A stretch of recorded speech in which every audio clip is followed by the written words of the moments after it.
This one was a heart pounder. Hey, everyone. I'm Becca, he's Matt, and this is Book Love Podcast. And welcome back to our buddy read of the Nightingale series by Katharine Schellman. Hello, everybody. So we're on book 3, Last Note of Warning, and we read the second half, which is, maybe you remember, chapters 21 through like 34? 34 sounds right. Let me quickly validate. 35.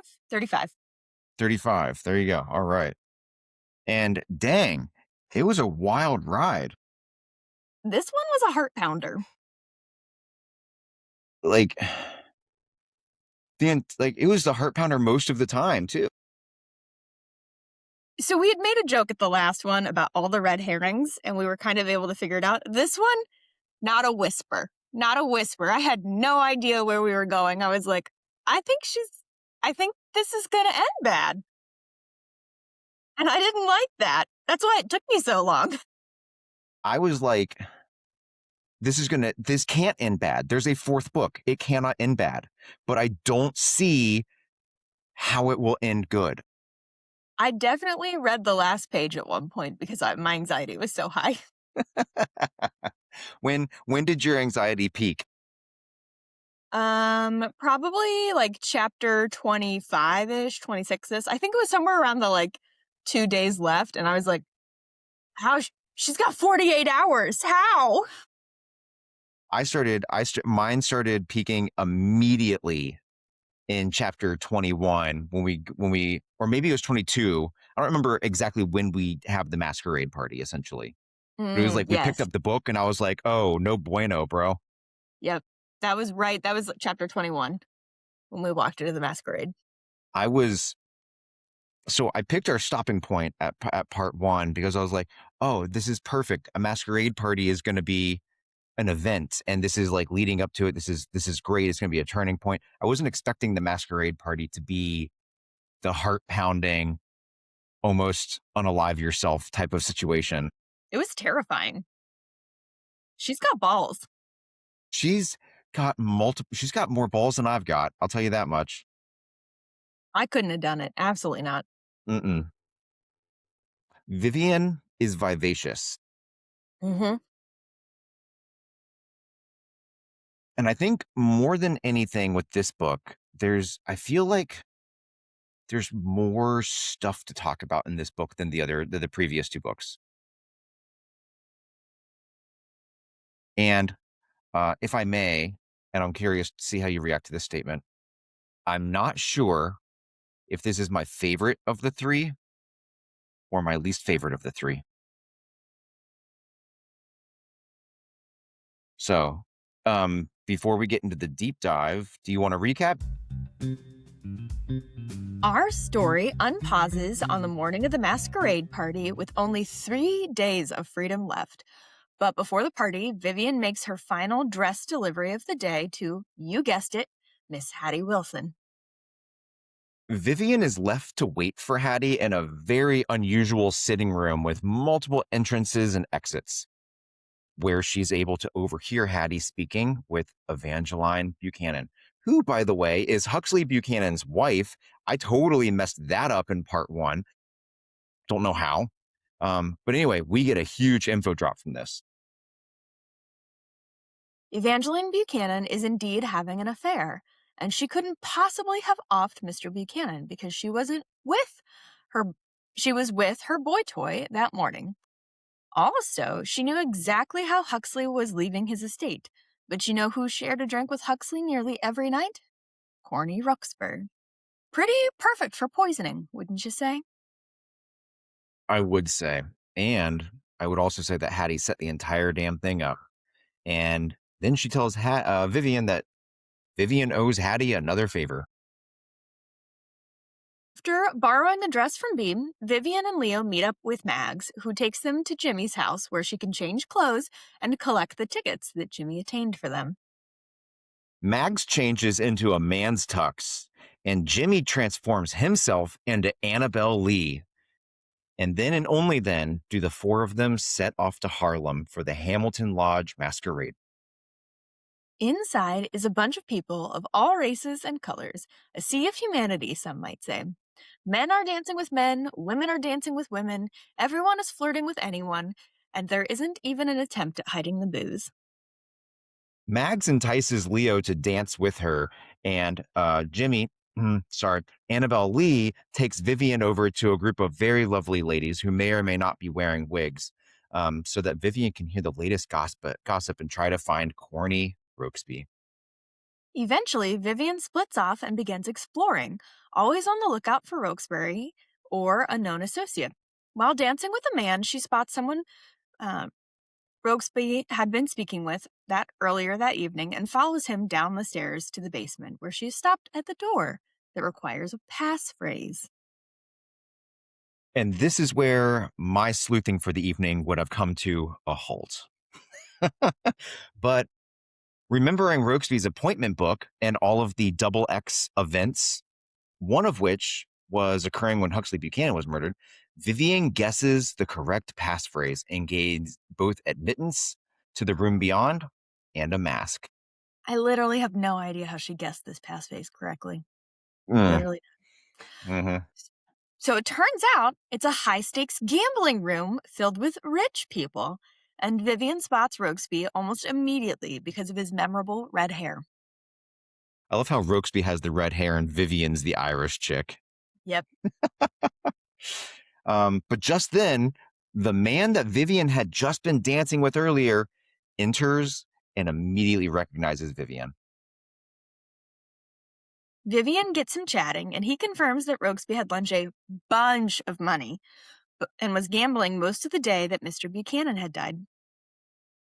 He slips away just as the host of the event enters and decides that he needs to meet the newcomer, Vivian, and ask her who invited her and where her deposit is. Extremely nervous, Vivian lies and says that Rokesby invited her before, tripping and the passing waitress. In the ensuing commotion, Vivian sprints out of the room and up the stairs with two thugs in hot pursuit. Vivian attempts to hide in plain sight on the dance floor, but no dice, and chase through the entire masquerade ensues. Yeah, I didn't write this entire chase, but they go upstairs and downstairs and left and right and up and down and all over the place. But eventually, Vivian dashes into a bathroom filled with other ladies who are taking a break from the party, who end up swapping clothes with her so that Vivian can get back unseen to her friends and like avoid the boys that can't take a hint. Leo, Mags, and Vivian dash into the cab outside the party. After dropping Mags at Jimmy's place, the cab continues to Vivian's, where Leo and Vivian get out. Finally alone, Vivian unhappily tells Leo everything and that they're back to square one with murder suspects because it couldn't have been Rokesby. With only 2 days of freedom left, Vivian tries to sneak past a sleeping Leo and head to Miss Ethel's, but he awakens and accompanies her. Things between the two of them are still pretty tense from their almost fight from the night before, but then Vivian spots the undercover cop tailing them. She loses it when Leo already knew, and she loses it again when he tries to tell her what to do. And after Leo gets on the streetcar, Vivian does exactly what Leo said not to. She hustles herself across the street and talks to the cop. And then she goes and visits the commissioner.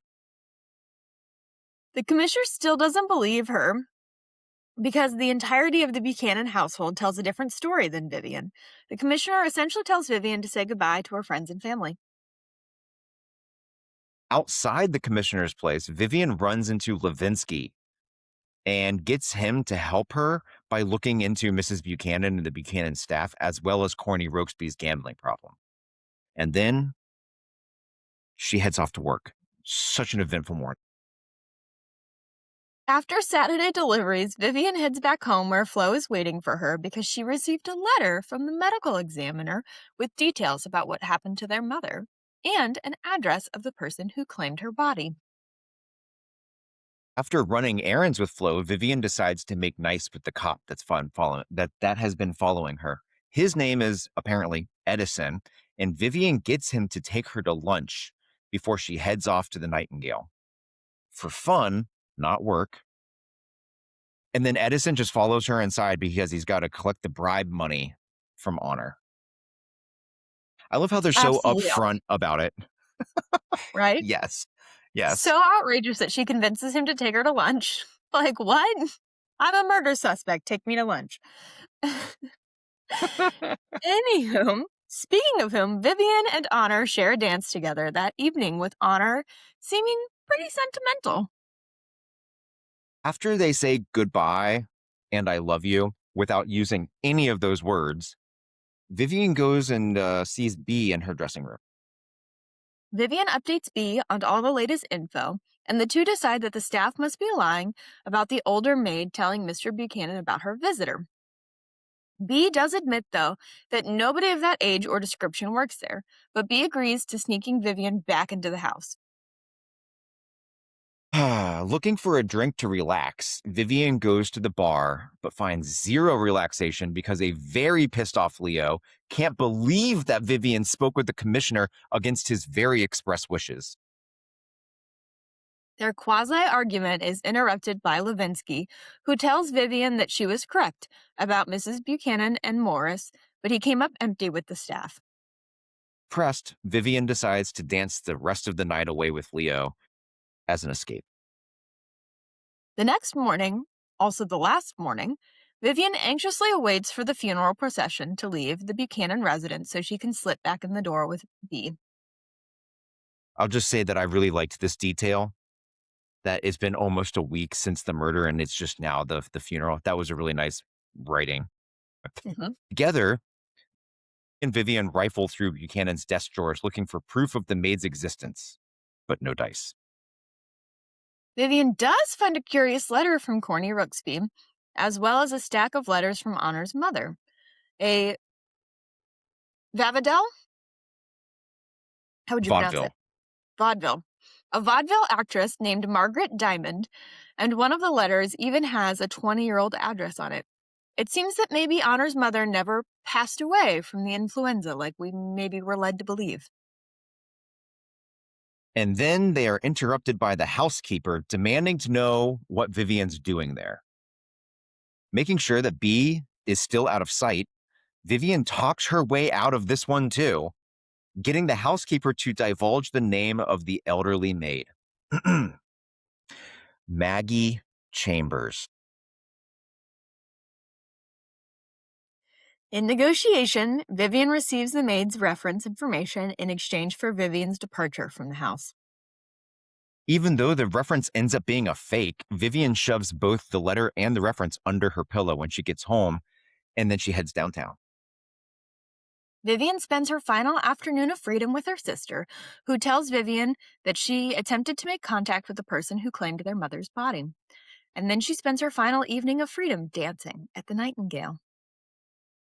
Around midnight, Vivian takes a break from dancing just as Leo shows up for the first time in 24 hours. And the commissioner is there ordering 2 drinks from the bar and asking Vivian to join him. He's there to toast her final night of freedom and remind her that he expects her in his office at 9 a.m. the next morning.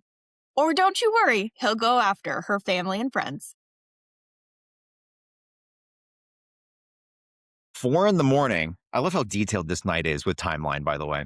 At 4 in the morning, Leo and Vivian stumble back to her apartment, her ankle throbbing from all the dancing, only to find Honor waiting outside her front. After a tense exchange, Honor walks away. Irritated, Vivian goes to unlock her door, but there's no need because it's already open. And the letter and reference she had placed under her pillow are missing. Dashing from the apartment, Leo and Vivian follow Honor all the way back to Brooklyn, where Honor leads them directly to her mother's house. You ready for this? Margaret Diamond, Maggie Chambers, the maid, the murderer, one and the same. After hearing a full confession and watching Honor's mother rip up the letter and the reference, Vivian flees and despairs, and the cabbie drives him back to Vivian's apartment, where the two tumble into bed and make love as Vivian seeks comfort in the final hours of her freedom. Did I read that correctly? It was incredibly ambiguous, and you know what? Why should it be anything less than? Okay. All right. And here's my assumption, but a few hours later, as Leo pretends to sleep, which, by the way, few hours later, Vivian slips out of the apartment and heads to the police station. But when she gets there, she isn't arrested. Instead, she's taken to a viewing room where, on the other side of the glass, sits Honor's mother, who has already confessed to the murder of Huxley Buchanan after Honor turned her in. The commissioner only needed Vivian to confirm or deny if she was the maid in Vivian's story. Free to go, Vivian walks back into her apartment just as Leo is getting ready to leave. Surprised, happy, Leo whistles up a cab and Vivian heads to the Nightingale, where she can talk to. I love the detail that was slipped in here that she took no money with her because she wasn't planning on being able to have anything. So she had no money for a cab fare home. Though Honor struggled all week, in the end, she chose Vivian. But Vivian is pissed that it took her this long. After slapping Honor, Vivian heads downtown to see Florence, who cries at the mere sight of her sister. And Vivian and Flo end up having quite the heart-to-heart conversation.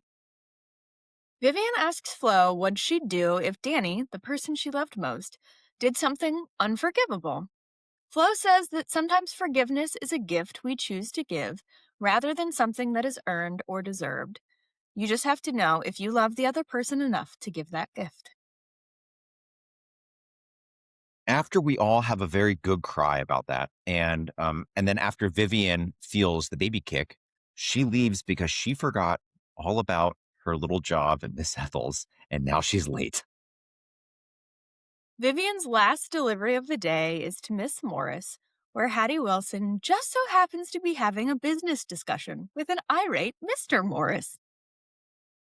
After the appointment, Vivian dashes outside and jumps into Mrs. Wilson's car to learn that Hattie blackmailed Mr. Morris into signing over his 40% of the import business, not law firm, which I keep writing for some reason. It's an import business, which puts Hattie Wilson at 50% ownership to Mr. Whitcomb's 40% and Rokesby's 10%. That night at the Nightingale, Vivian is back to waitressing. On her first break, she dances with Leo and realizes that after all the tension from the week, Leo repeatedly chooses the commissioner over her, protecting his father over her. It just was too much all to bear, and they split as friends. Again, did we read that correctly? Is that how you read it? That was not my interpretation. We're going to get into it then later after this. But can we also just point out that Vivian has not slept in like 48 hours? No good decisions are happening at this point. No. She worked all day and then danced all night, had sex with Leo, went to go get arrested, was not arrested, ended up working for Miss Ethel all day, and now she's waitressing all night. Holy crap, Batman. Goodness. Anyways, on her second break, Honor finds Vivian in the alley, and Vivian asks Honor to help her write a letter. The following morning, Vivian walks back into the Buchanan residence, straight into Carney's room to blackmail him for poisoning his stepfather, forcing him to sign Vivian's letter that Honor helped write. Vivian takes the letter straight to Hattie Wilson, and Hattie now controls 60% of the Buchanan import business because Corny Rokesby just signed over his 10%. And now Hattie Wilson owes Vivian a favor, a big one. Honor might have helped her with the letter, but Vivian decides that there was nothing she could do to earn Vivian's forgiveness. But maybe, just maybe, Vivian will give it to her anyhow, someday. Our story comes to a close that very evening at the Nightingale as Danny asks Vivian to help out behind the bar because the new bartender can't keep. Hey, everyone. We need to thank today's sponsor, the Amateur Chosen One Starter Pack. You know, Becca, times are tough. Hope feels fleeting. And I, for one, am pretty sad on a daily basis. For centuries, the world has relied on institutions to keep order. And for centuries, those institutions have struggled. So, I'm wondering, how have you been holding on to hope lately? Well, here's the thing. When things get bad enough, an amateur always emerges. A librarian, a teenager, a retiree with a suspicious amount of free time. Oh, you mean like Sherlock, Batman, Buffy, the Night Manager? Exactly. One part chosen one trope mixed with a second part of amateur detective. The amateur chosen one has the power to save our real world. And for a limited time, people can buy the starter kit to put them on a path towards becoming the amateur chosen one. Nice. Tell me more. Tell me more. Like, does he have a car? Well, instead of formal training, at their core, amateur chosen ones have vibes, unlimited curiosity, and just enough time on their hands, and a hardcore sense of justice. If you have those qualities, we supply the notebook, the magnifying glass, the supercomputer, and the requisite metric ton of coffee. That's amazing. Do you think that I could become an amateur chosen one? Well, no, not you, but any of our listeners could. All you have to do is check the link in our bio. Well, thanks, Becca. Here's to keeping hope, y'all. And now, back to the show. Oh. Okay, so much to talk about this book. Where do you want to start? We can start with the Leo. I did not interpret them as having sex, and I did not interpret them as breaking up. Show your work. Because you were right with the first time. It is pretty vague. Yeah, the first one's pretty vague, and I think because previously they had never gotten to that step, they'd always just kissed, and I imagine she doesn't want to be a pregnant woman in jail, so I don't think she would have made that jump. She's a pretty I smart think character. I think it's worded like they fell into bed together. Is it Yeah. something like that? But like she did the same with Honor in the previous book. And Hmm. then the author continues to like explain that like with their clothes on, they fell asleep next to each other. And like none of the typical explanation that no sex happened was written here. Because so I just assumed that they did it as like a final night of freedom. If I'm going to prison, I'm never getting any in it ever again. So I might as well get some now. I don't know which one would, but you're right. It's kind of not in keeping with Vivian's character. Yeah. I don't think she would risk being pregnant in jail. I think I'm changing my interpretation. Leo's like a really good guy. He Mhm. slept on her floor for Mhm. like Most of this book. most of this book. And like he's never like put a move on her or even pressured. That's a really good guy. And I think Crazy. the end part of their conversations, Vivian has a lot of external processing that she does at the end of like, because she even talks about she's not that mad at Honor because she's like, I don't know how you would decide between your mom and your friend. Hmm. And so and part of that conversation with Flo, I think, She was yeah, trying to I think, work out her feelings for Honor specifically, which is sort of why I got the feeling that she broke up with Leo because I think she said something like, "Thanks for trying," but like, what did Leo try to do? Because this entire book, he's like, I won't let them take you away," and then he does absolutely nothing for this entire book. I mean, Honor doesn't do much either. No, but Honor never promises to do anything, and actually No. tells Vivian the opposite of "I can't help you." Yeah. So I guess when if Leo didn't do anything, so when I read like Vivian was like,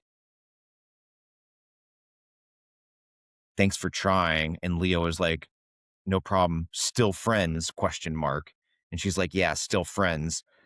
I was like, "Oh, we're just friends now?" I totally thought that Vivian was his girl before. but now Yeah. we're just friends? Yeah.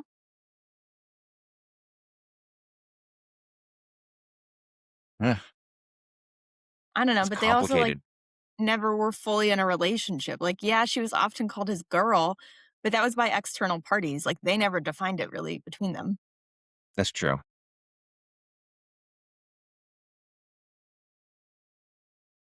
Man, Vivian is just a free agent, man. She really is. Well, where I guess speaking of honor, where do you think Vivian and Honor are stand or are going? I would imagine they have to be on a pretty strong stance at this point because Honor convinces her mom to turn herself in and helps write the blackmail so that Vivian has Hattie in her back pocket. Or are you still rooting for Honor and Vivian to get together? I think I'm rooting for Vivian to just live her own life. Yeah. Whether I it's don't know. with anyone or not, I don't know. I think with the very strong um gameplay that Vivian does with Hattie Wilson at the end of the book, I'm Mhm. with you. I kind of want Vivian to be a free agent who I don't want her to become like a cold fish like Hattie Wilson, but like kind of rising up would be pretty cool somehow. I kind of want her to be a Hattie Wilson associate. Yes, I think that would be wicked awesome. Because screw Miss Ethel. I'm tired.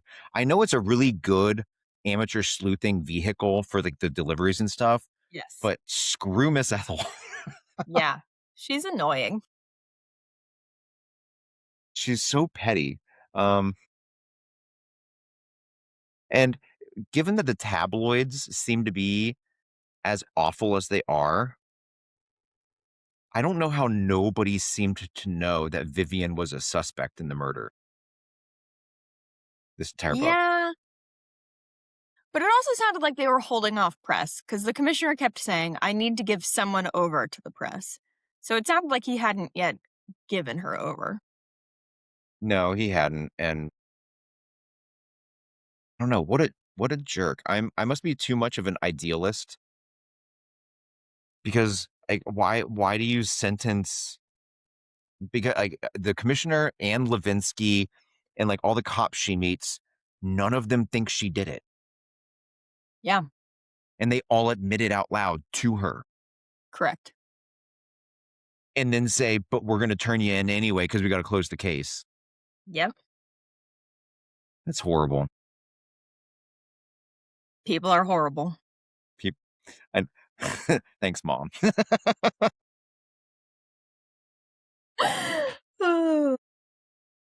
Well, okay. If you were framed for murder, what would you have done?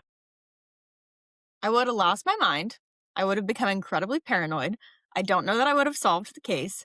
And yeah, I think anything more doesn't need to be shared online. I think at this point, I've been like, I don't need a week.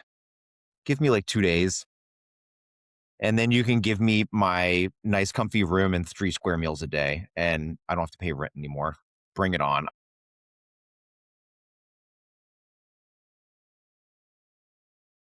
I don't know. You'd be going to a men's prison, and that sounds like a horrible place.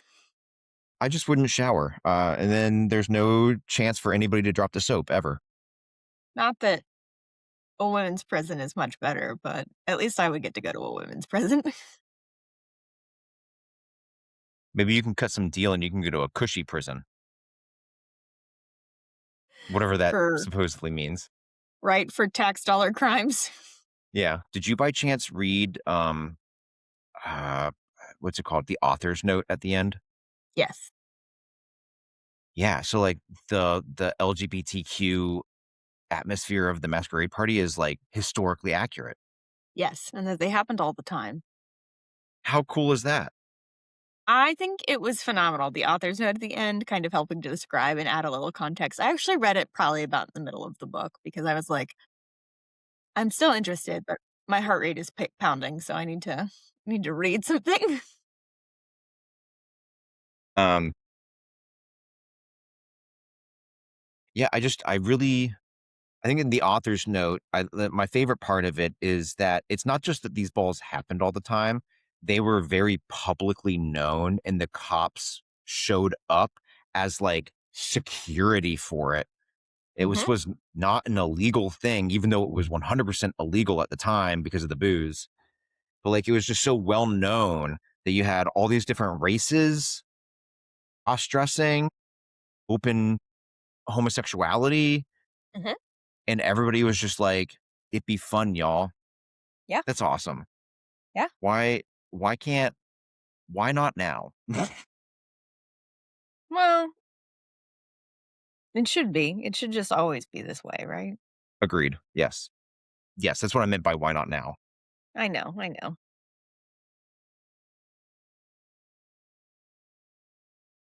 And it was really nice because and was it book 1 that we meet Jimmy?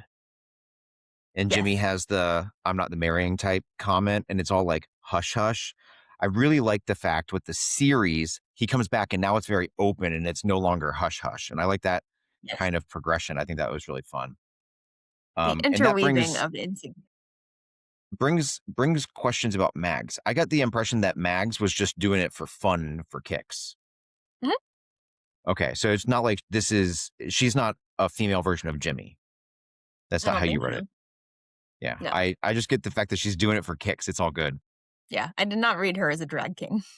And that makes me like her even more. She's so fun. And I was actually a little sad that Mags kind of disappeared after the storyline. Right?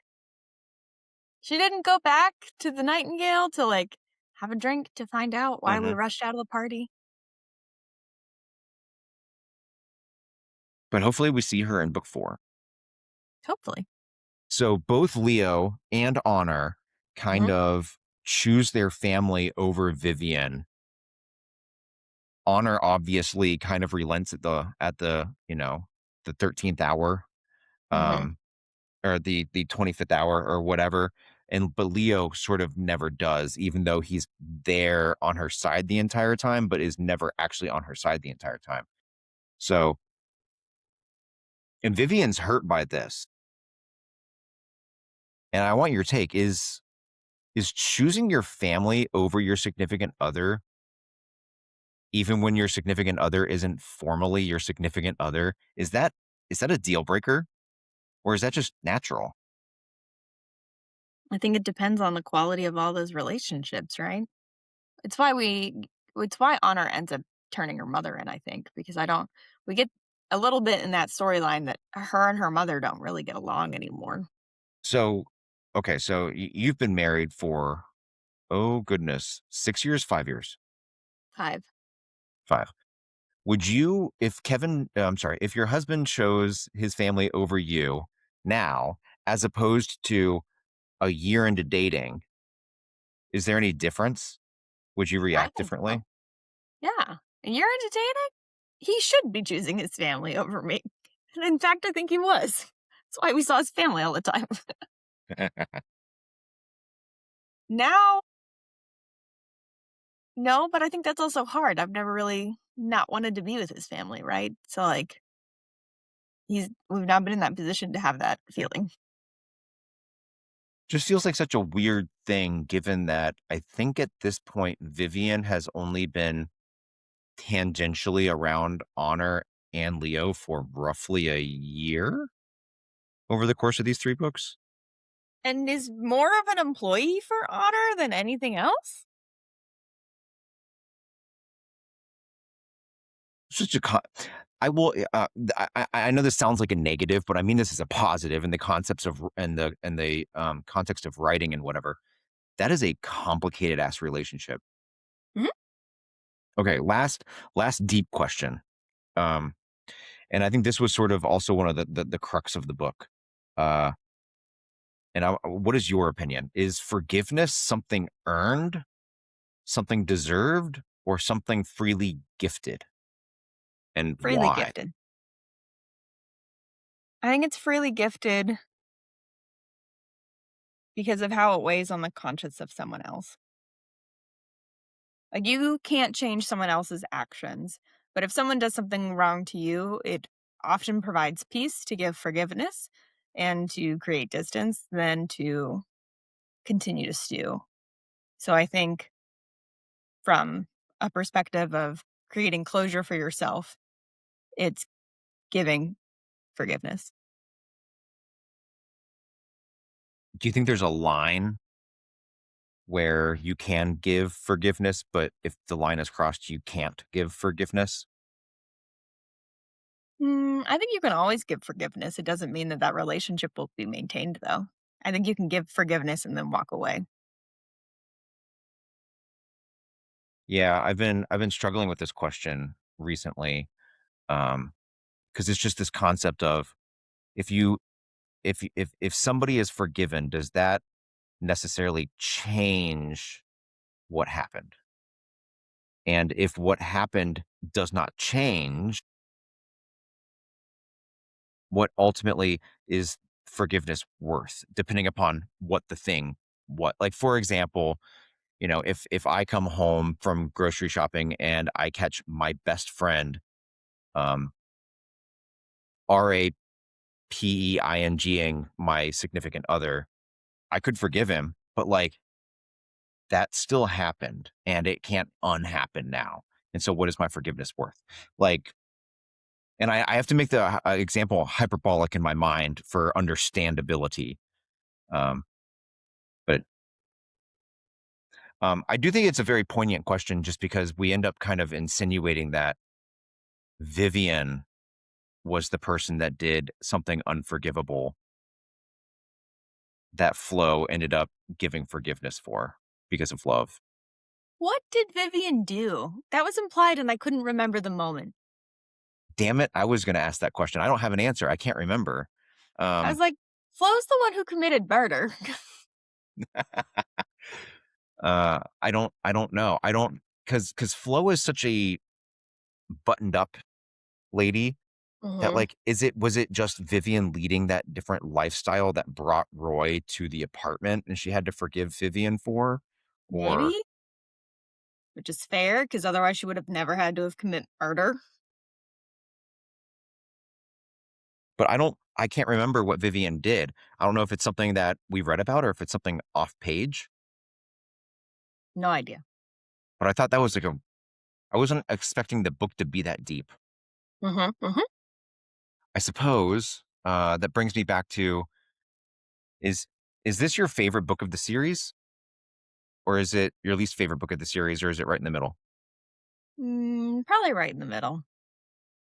Which ones are sandwiching it? I think the first book is my favorite so far. There's something very magical about its, like, world building or something. Yeah. And our murder mysteries get more intense as we go. Mhm. Which I kind of like, but also I'm like, "Well, okay, I can't read this past, like, 7 PM now. Yeah. They're I getting wanna more go to sleep." stressful to read. Can't read this after a long day of work, but also that's maybe my tolerability issues. Um, I struggled with the ending a little bit, uh, In what way? and it almost doesn't matter what happened in this entire book because Honor, off page, made a decision. And did any of the actions that Vivian took throughout the entire book, in particular, were they a catalyst for Honor's decision? Or would Honor have come to that decision regardless? And if Honor would have come to that decision regardless, what was the point of the book? No, I think they did matter because without the note that Vivian had with the reference information, Honor wouldn't have interrogated her mother again. Because she had gone and asked her mother if she did it, and her mom said no. How many times Okay, are you going to so interrogate your mom? this is why we talk. I guess I didn't read it that way. I just okay, good. Okay, good. Interesting.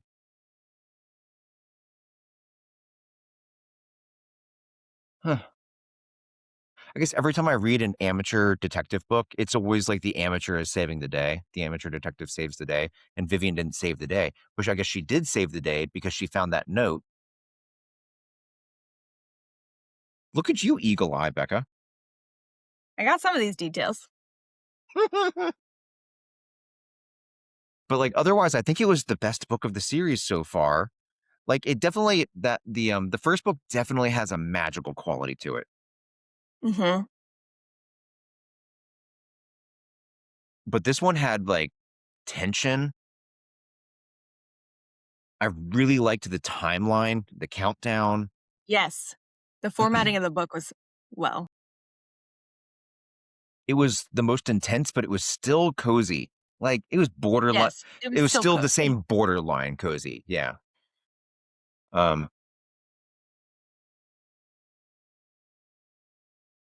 Yeah. Good book. Good book. Let's finish up with potential.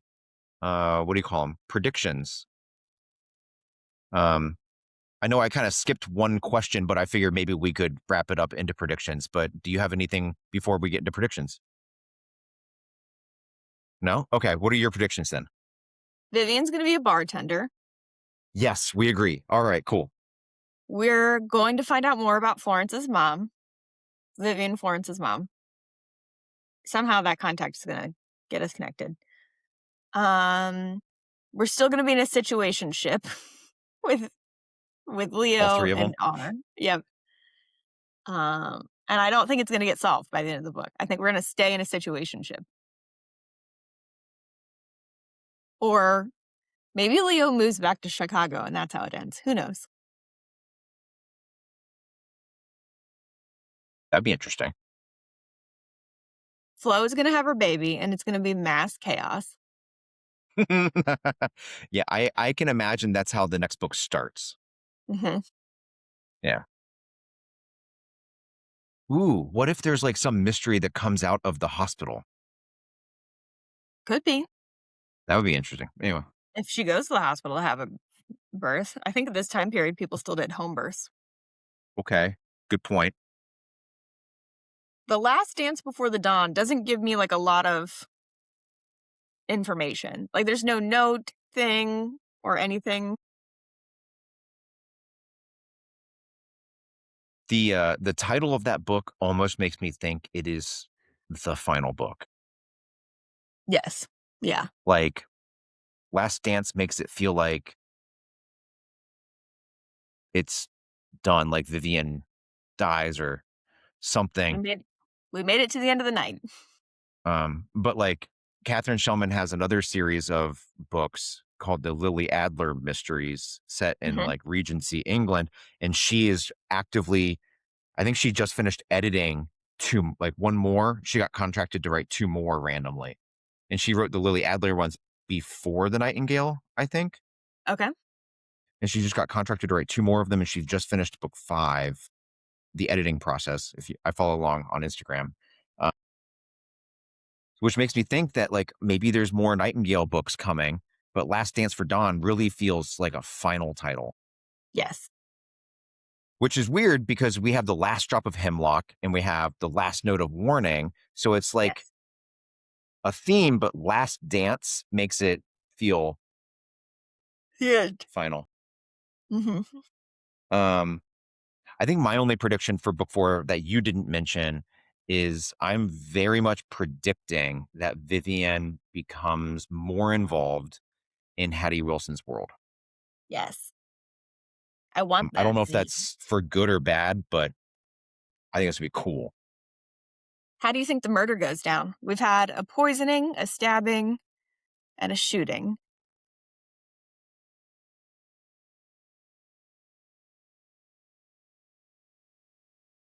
I don't know how else can people die I know. I was in the trying to think of that. 1920s.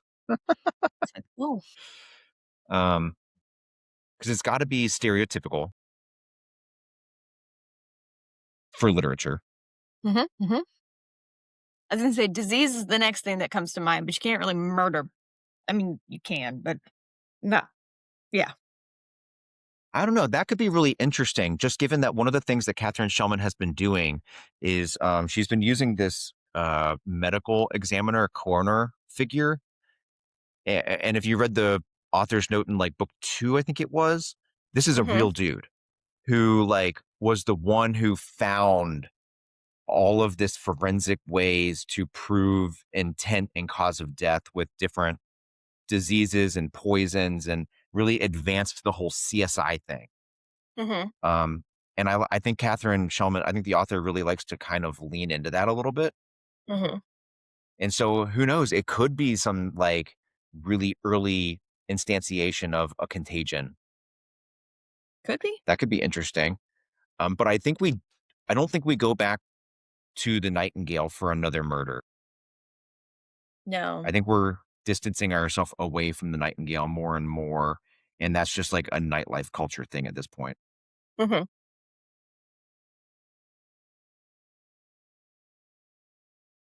I'm going to go ahead and guess that another socialite or wealthy individual is killed, though. I I hope feel like we have Vivian's to, not. I think we, yeah. Oh, it would really freaking suck. Since you called that Vivian becomes bartender, it would really suck if Danny met his demise in time for the birth of the child and create all of that kind of conflict and confusion. That would be awful. Don't wish that. Don't wish that into the universe.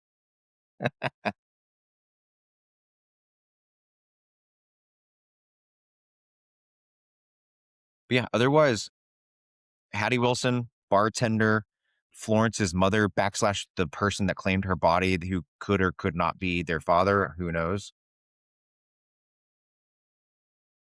But I still don't think we get a resolution. Oh, and this and the situationships, those four things. I'm on the same page with you. And I don't think any of them are resolved in the next book. I think they all just sort of escalate.